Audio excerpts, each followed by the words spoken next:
So what I want to basically start by indicating, colleagues, is this is something that we fairly appreciate.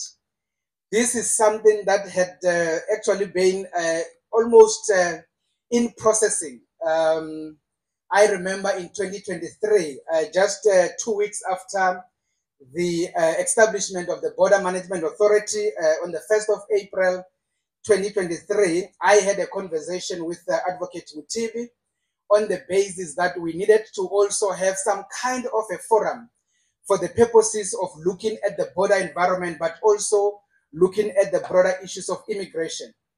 And I think one of the fundamental issues, colleagues, why do we have a forum of this nature? This particular forum, as you will know, it is called the Border Management and Immigration Anti-Corruption Forum, is to be able to enable us to have conversations with the intention of practically enlightening each other on the dangers of doing wrong things. I think that is very much fundamental. We do know, colleagues, under normal circumstances, that sometimes we basically just become reactive, where we basically celebrate having to be arresting people, for instance, having to go process people through the justice system and all of those kind of realities.